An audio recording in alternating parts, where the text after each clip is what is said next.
இப்போ அதே போலதான் உங்க மனைவியை நீங்க நல்லா பார்த்துக்கல அப்படின்னா அந்த பொண்ணு உங்களுக்கு ஏகப்பட்ட சாபங்களை மன ரீதியாக கொடுப்பாங்க. நாசமா போ அப்படிலாம் கொடுக்க மாட்டாங்க. ஒரு சில பேர் அப்படி ஓப்பனாகவே கொடுத்துருவாங்க.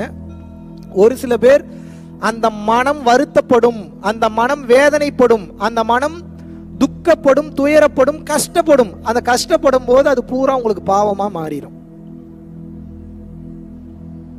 புரியுதா? புரியுதா புரியலையா? மன ரீதியான சந்தோஷத்திற்கு பொய்யாகவே இருந்தாலும் சில உண்மைகளை சொல்லிக்கொண்டே தான் இருக்க வேண்டும். நீங்க பெண்கள் இதை மறுத்தெல்லாம் பேச முடியாது. நாங்களும் இண்டிபெண்டா இருக்கோம், எங்களுக்கு அதெல்லாம் தேவையில்லை அப்படிலாம் ஒன்றும் இல்லை. சும்மா பில்டப்பே பண்ணிட்டு இருக்காதீங்க. 1000 தான் நீங்க தனியா இருந்தாலும் உங்களை உண்மையாவே டேக் கேர் பண்ணிக்கிறதுக்கு உண்மையான ஒரு மஸ்குலைன் வந்ததுன்னா ஃபெமினைன் அதுக்கு ஆட்டோமேட்டிக்கா அடிக்ட் ஆகும்.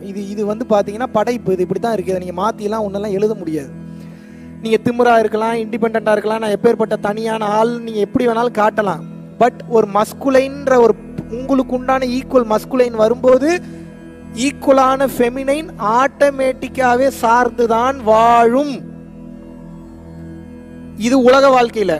ஞானம் பெற்றுட்டாங்கன்னா கதை வேற. இப்ப நான் ஞானம் பெற்றவங்களை பத்தி நான் பேசவே இல்லை. இப்ப நான் யாரை பத்தி பேசிட்டு இருக்கேன்? சராசரி வாழ்க்கை வாழக்கூடிய சராசரி மனிதர்களை பற்றி நான் பேசிக் கொண்டிருக்கிறேன். தயவு செஞ்சு ஒய்ஃபை டேக் கேர் பண்ணிக்கங்க. தயவு செஞ்சு டேக் கேர் பண்ணிக்கங்க. மன ரீதியா சந்தோஷப்படுத்துங்க. அவங்களுக்கு என்ன வேணுமோ முடிஞ்ச அளவுக்கு வாங்கி கொடுங்க.